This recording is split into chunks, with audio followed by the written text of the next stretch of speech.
할렐루야. 오늘 주일 2부 예배에 나오신 여러분 모두를 주의 이름으로 축복하고 환영합니다. 여러분의 영혼이 잘된 것처럼 범사가 잘되고 강건한 은혜가 있기를 바랍니다. 오늘은 대강절 첫 번째 주일입니다.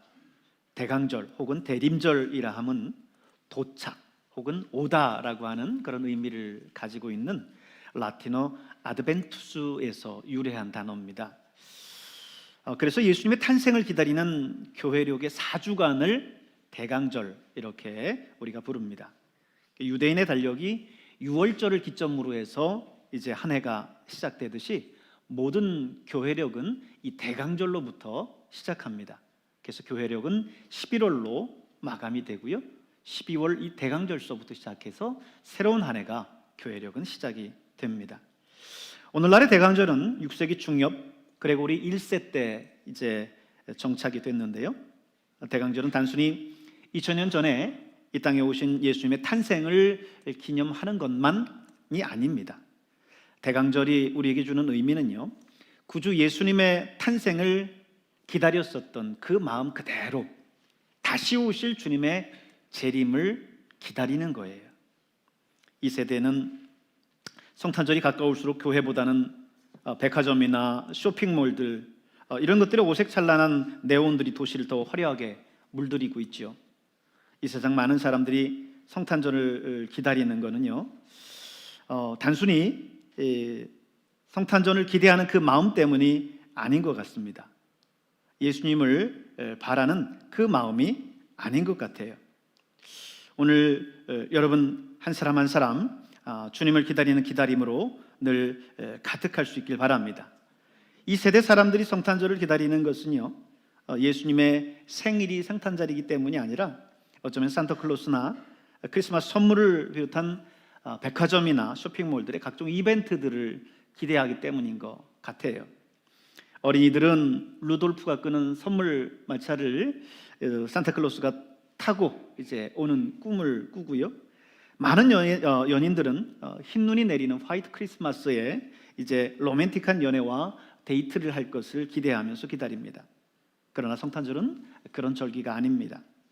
구주 예수님께서 이 땅에 오신 것과 또 다시 오실 재림의 그분을 기다리는 절기예요. 따라서 대강절은 4주 동안 예수님을 기다리는 간절한 기다림의 절기입니다. 대강절을 여러분 바로 그렇게 보내실 수 있기를 바랍니다. 오늘은 종교개혁 5대 정신인 5 솔라에 대해서 이제 계속해서 말씀을 이어가도록 할 텐데요, 얼마 전 전 세계를 떠들썩하게 했었던 우리나라 이태원 참사를 여러분 기억하실 겁니다. 작년 이맘때 10월 29일 토요일 이태원 거리에 있는 수많은 인파 속에서 발생한 압사 사고예요. 이 사고로 인해서 196명이 부상하고 159명이 사망한 참 가슴 아픈 사고였습니다. 하지만 우리는 이 사고 이면에 있는 영적인 관점을 바라볼 필요가 있습니다. 이날 몰린 그 인파는요, 대부분 당시 할로윈 데이를 기념해서 축제를 즐기기 위해서 찾은 젊은이들이었습니다. 아마 우리 어르신들 가운데는 이 할로윈 데이가 뭐냐 이렇게 하실 분도 있을 거예요. 그도 그럴 것이 우리 어르신들 때에는 이런 것들이 없었거든요. 최근 우리나라에서 이제 또 유행하기 시작한 축제입니다. 할로윈 데이는 인터넷에서 뭐라고 정의하고 있느냐면 유령이나 해골, 좀비 등 기괴한 복장을 하고 즐기는 축제, 이렇게 정의를 하고 있어요. 사실 이 고대 켈트족에서 유래한 풍습인데요, 이날에 죽은 영혼들이 살아나서 정령이나 마녀 등이 출몰한다고 믿고 귀신들에게 육신을 뺏기지 않기 위해서 유령이나 펼기, 해골, 괴물들의 복장들을 하고 축제를 즐긴다는 거예요. 죽은 영혼들이 살아나서 사람의 몸에 들어가니까 이런 유령이나 괴물 복장들을 하면 그 귀신들이 이건 사람이 아니구나 생각하고 지나간다라고 하는 그런 생각에서 그렇게 복장을 하고 축제를 즐기는 겁니다.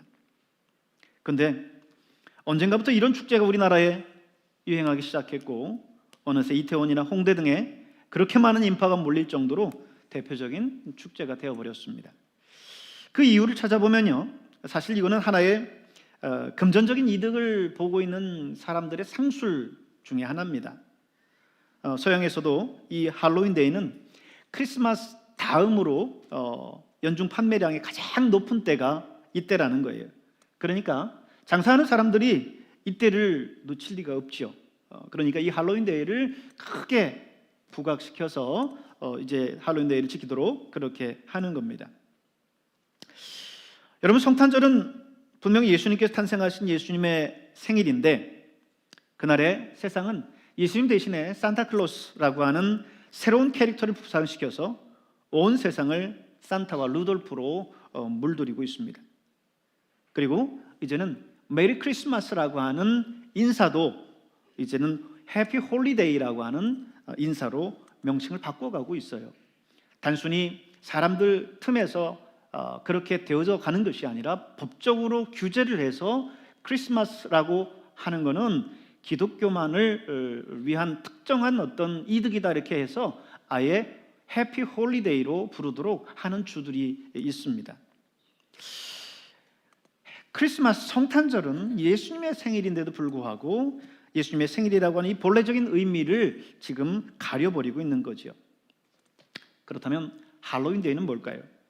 여러분, 할로윈 데이는요, 며칠인지 아십니까? 할로윈 데이는 10월 31일입니다. 그럼 혹시 종교개혁일은 며칠인지 아십니까? 종교개혁일은 역시 10월 31일입니다.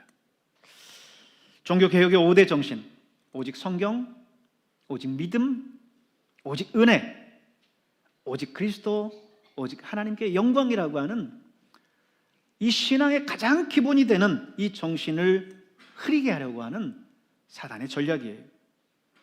사단은 각종 세상적인 문화와 사상을 통해서 우리의 영적인 눈을 흐리게 만들어 놓습니다.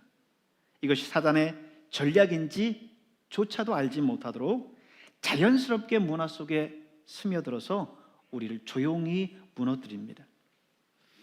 이 5대 정신이 우리 신앙의 가장 기본이 되고 가장 중심이 되고 가장 원동력이 되는 거기 때문에 사단은 이 모든 것들을 조용히 파괴하고 무너뜨리려고 다가오는 거예요.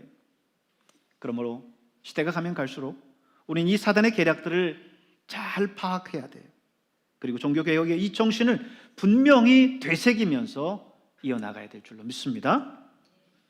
오늘은 종교개혁 5대 정신 5 솔라스 가운데 네 번째 시간인 솔루스 크리스투스라고 하는 오직 그리스도에 대해서 함께 살펴보도록 하겠습니다. 그에 앞서서 종교개혁의 대표적인 인물들을 하나씩 소개하고 있는데요, 오늘은 존 칼빈에 대해서 소개해 드리도록 하겠습니다. 물론 그는 프랑스 사람입니다. 그렇기 때문에 어쩌면 장 깔뱅이라고 발음해야 맞겠죠. 그러나 영어가 많이 세계적으로 쓰이다 보니까 존 칼빈이라는 말이, 그 이름이 우리에게 더 익숙하죠. 우리는 종교개혁하면 마틴 루터나 존 칼빈을 가장 대표적인 인물로 생각합니다. 칼빈은 루터보다도 26년 뒤 1509년 프랑스 북부 피카르디의 노용에서 출생했습니다. 칼빈과 루터는요, 나이 차도 많이 났고요, 또 활동하던 시기도 달랐습니다. 또 칼빈은 프랑스 사람이고 루터는 독일 사람이기 때문에 서로 만난 적도 없어요. 그러나 칼빈은 그의 저술, 루터의 저술들을 통해서 루터를 존경했고 그의 영향을 많이 받았습니다. 심지어 그에게 편지를 띄우기까지 했어요. 하지만 생전에 직접 만난 적은 없습니다. 칼빈은 프랑스 사람이지만 루터의 사상들을 언급하면서 그 영향하에서 저술들을 했기 때문에 로마 가톨릭 교회에서 이단 혐의를 받고 결국 그의 고향 파리를 떠나야만 됐습니다. 그는 1936년 가장 대표적인 그의 역작인 기독교 강요라고 하는 책을 출간하는데, 이 책은 프로테스탄트 개신교의 주요 교리들을 간결하게 잘 요약해 놓은 역작 중의 역작입니다. 칼빈은 여기서 종교의 권위가 성경에 있는 거지 교회에 있지 않다라고 하면서 그의 신학을 강조합니다.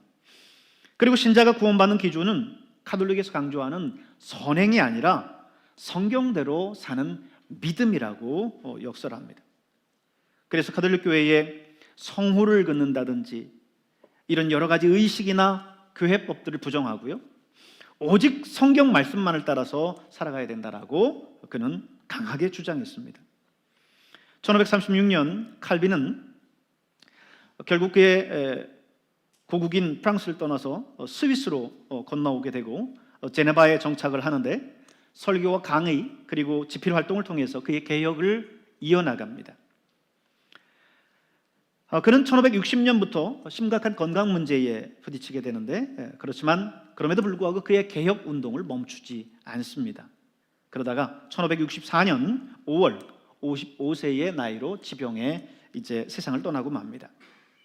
칼빈의 장례는 교회법에 따라서 간소하게 치러졌고 무덤은 다른 사람들과 똑같이 했습니다. 그가 어떤 묘비도 세우지 말라고 유언했기 때문에 그의 유언에 따라서 칼빈의 무덤에는 아무런 비석도 세워지지 않았어요. 여러분이 조금 전에 보셨었던 그 칼빈의 무덤에 보면 조그만 비문이 하나 있죠. 화려하고 큰 거는 아니지만 칼빈의 유언을 잊을 수는 없고, 그렇지만 후대에 많은 사람들이 이제 이 종교개혁자 칼빈을 찾고 그의 무덤을 찾기 때문에 후대의 사람들이 이곳이 칼빈의 무덤입니다라고 조그맣게 비표를 해놓은 겁니다. 이제 종교개혁의 5대 정신인 Five Solas 가운데 네 번째, 솔루스 크리스투스, 오직 그리스도라고 하는 내용의 말씀을 주제를 살펴보도록 하겠습니다.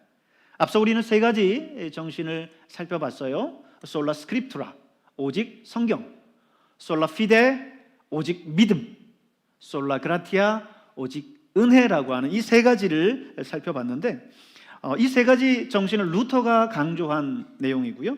그리고 이제 이어지는 네 번째와 다섯 번째인 솔루스 크리스투스, 솔리 데오 글로리아라고 하는 이 두 가지는 또 칼빈이 여기에 이제 더한 것으로 해서 종교개혁의 5대 정신이 이 두 사람으로 이제 만들어지게 됩니다. 그래서 Five Solas가 이렇게 해서 정리가 되게 된 거죠.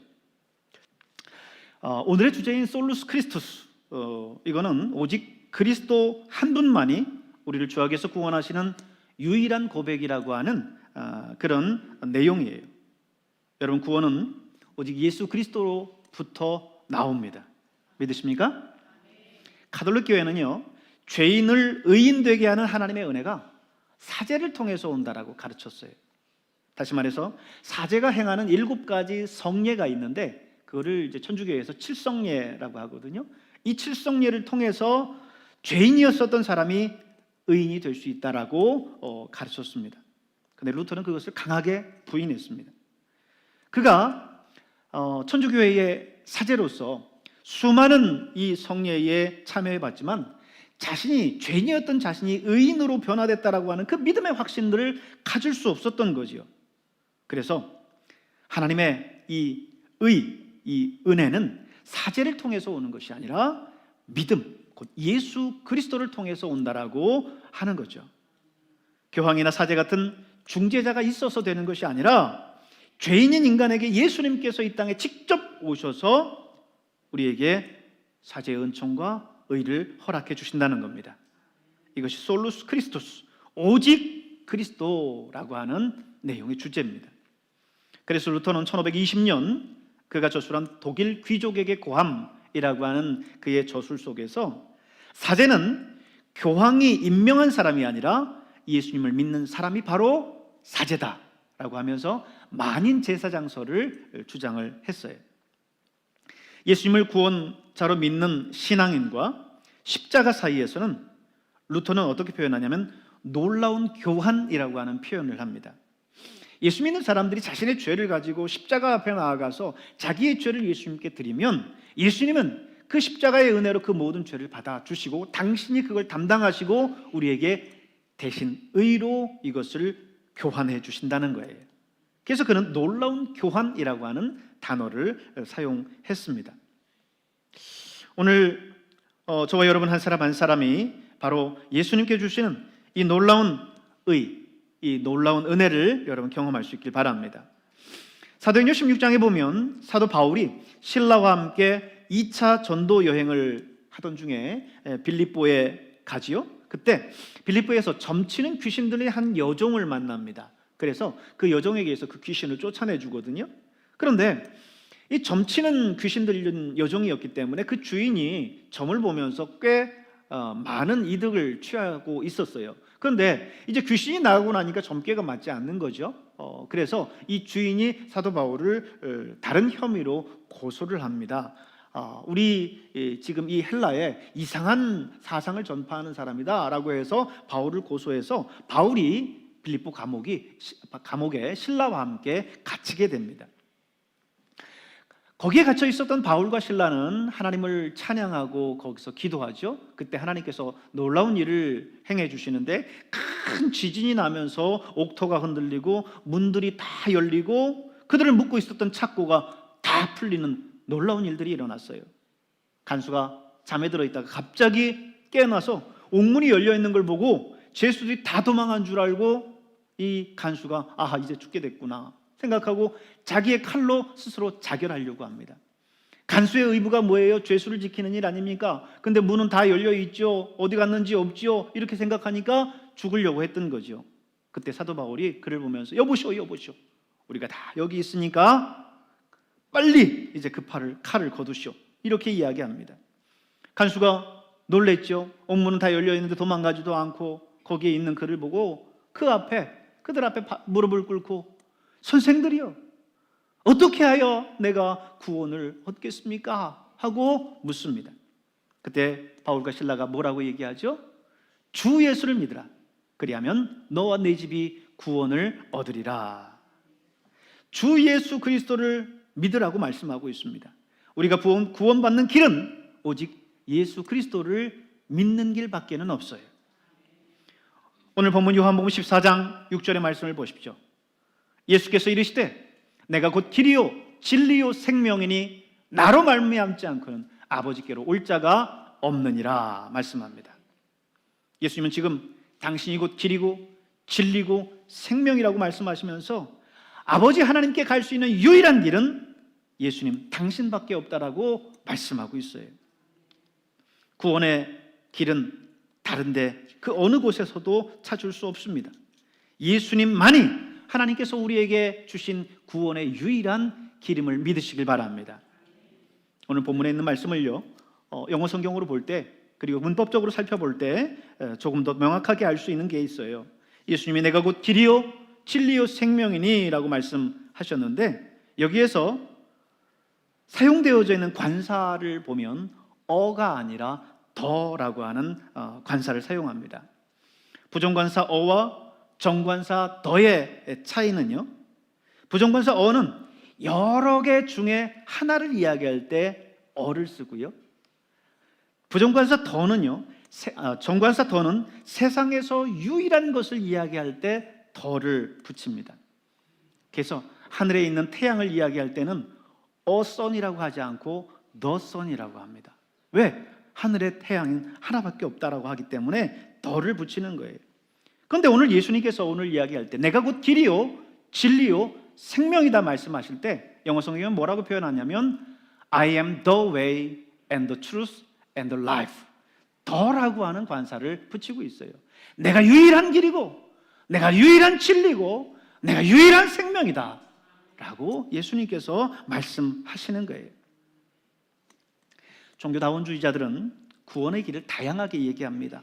천주교에도 구원이 있고 불교에도 구원이 있고 이슬람에도 있고 토테미즘에도 다 구원이 있을 수 있습니다 이렇게 말합니다.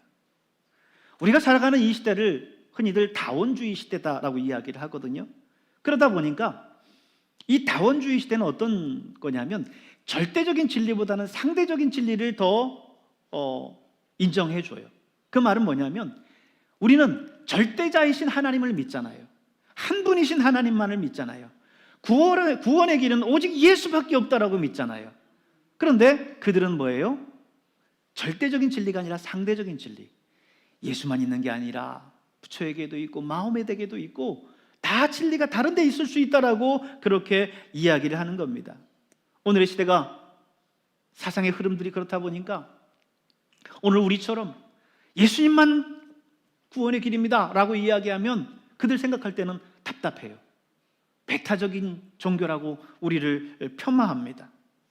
그리고 다른 종교의 구원이 있을 수 있다라고 이야기하면 역시 뭔가 마음이 넓고 폭넓은 그런 종교고 주장이다라고 그렇게 받아들입니다. 그래서 요즘 보면 재미있는 일들, 어처구니 없는 일들이 많습니다. 성탄절에 불교 사찰 앞에 가면요, 성탄을 축하합니다. 성탄절의 평화와 기쁨이 모든 분과 함께하기를 기원합니다 하고 거기에 불교 사찰 이름을 적어놔요. 지금 사찰 앞에 걸려있는 현수막이에요. 반대로 석가탄일이 되면요, 성당 앞에는요, 부처님의 탄신을 축하합니다 하고 무슨 성당 하고 그렇게 이제 현수막을 또 걸어놔요. 최근 교황은 공식적으로 다른 종교에도 구원이 있을 수 있다라고 선언하기까지 했습니다. 이렇게 하면 종교 간에 굉장히 화기애애한 분위기 아닙니까? 참 따뜻한 분위기인 것 같지요. 그러나 그것은 있을 수 없는 일이에요. 종교개혁자들은 아마 이 사실을 보고 무덤에서 일어나 피 터지게 외칠 거예요. 솔루스 크리스토스, 오직 그리스도를 통해서 구원받는 겁니다. 오직 예수님만을 통해서 구원받는 겁니다 하면서 이야기하고 외칠 겁니다. 그들의 정신을 이어가고 있는 개신교 프로테스탄트, 오늘 우리는 역시 이 사실을 외쳐야 돼요. 여러분, 예수님을 통해서만 구원받습니다. 예수님이 구원의 참된 진리고 그분만을 통해서 구원받습니다 라고 전할 수 있어야 됩니다. 사도행전 4장 12절에 보면 뭐라고 말씀하냐면, 다른 이로서는 구원을 받을 수 없나니 천하 사람 중에 구원을 받을 만한 다른 이름을 우리에게 주신 일이 없음이라 하였더라. 아멘. 다른 이로서는 구원받을 수 없다고 하고 있어요. 천하 사람 중에 구원받을 만한 다른 이름을 우리에게 주시지 않았다라는 거예요. 그런데 무슨 불교에도 이슬람에도 유교에도 구원이 있단 말입니까? 이거는요, 저주를 받을 일이에요. 사도 바울이 갈라디아에서 뭐라고 외치고 있는가를 보십시오. 갈라디아서 1장 8절에 보면 사도 바울은 이렇게 얘기합니다. 그러나 우리나 혹은 하늘로부터 온 천사라도 우리가 너희에게 전한 복음 외에 다른 복음을 전하면 저주를 받을지어다. 저주를 받을지어다. 예수 이름 이외에 다른 구원에 대한 거짓 진리를 전하는 사람들은 저주를 받을 것이라고 사도 바울은 무섭게 지금 이야기하고 있습니다. 복음 전도를 위해서 아주 탁월한 전도법을 개발해서 훈련하는 단체가 있습니다. 이제 제임스 케네디 목사님인데 이제 물론 소천하셨습니다만 캐나다에서부터 이 전도 폭발 사역을 시작을 해서 지금은 국제 전도 폭발로 해서 전 세계에 들어가서 이제 전도하는 아주 훌륭한 전도 프로그램입니다. 이곳에서 복음을 전하기 위해서 복음 전도 내용을 성구에서부터 시작해서 예화에 이르기까지 토시 하나 틀리지 않고 다 암기해서 전할 수 있도록 훈련을 합니다. 거기에서 구원에 대해서 설명을 할 때 드는 예화가 하나 있어요. 그게 뭐냐면 천국 문을 여는 열쇠라고 하는 예화가 있거든요. 그게 뭐냐면 요즘 우리는 다 디지털 키로 되어 있잖아요. 그래서 집에 들어갈 때면 다 띠띠띠띠 하고 누르고 이렇게 들어가지만 얼마 전까지만 해도 다들 열쇠를 통해서 열었기 때문에 집의 현관문 열쇠, 사무실 열쇠, 교회 열쇠, 다른 어디 가게 열쇠 뭐 이렇게 하다 보면 열쇠가 막 5개, 6개 무겁게 가지고 다니게 되죠. 그래서 허리춤에 차고 다니고 그러지 않았습니까? 근데 그 열쇠는 다 똑같이 비슷비슷하게 생겼어요. 그런데 집에 와서 어떤 열쇠인지 몰라가지고 하나 열어보면 다 맞지를 않습니다. 똑같이 생겼고 비슷하게 생겼는데도 불구하고 맞지를 않고 열리지를 않아요. 그러다가 하나가 탁 하고 열립니다. 우리 집 현관 열쇠예요. 여러분, 구원의 길이라고 하는 것도 다 다 그들이 이야기하는 것들이 다 비슷비슷한 진리 같아요. 그래서 세상 사람들이 이야기하기를 야 너네가 얘기하는 천국이나 불교에서 이야기하는 극락이나 그게 다 그거고 그거지 하면서 이야기를 하지만 천국을 여는 열쇠는 오직 하나밖에 없음을 기억하시길 바랍니다. 예수 그리스도 그분밖에는 없어요. 예수님을 통해서 우리가 하나님 나라에 갈 수 있다라고 하는 것입니다. 그래서 예수님께서 말씀합니다. 내가 곧 길이요 진리요 생명이니 나로 말미암지 않고는 아버지께로 올 자가 없느니라. 솔루스 크리스투스, 오직 그리스도를 통해서 구원받음을 여러분 기억하시길 바랍니다. 기도하겠습니다.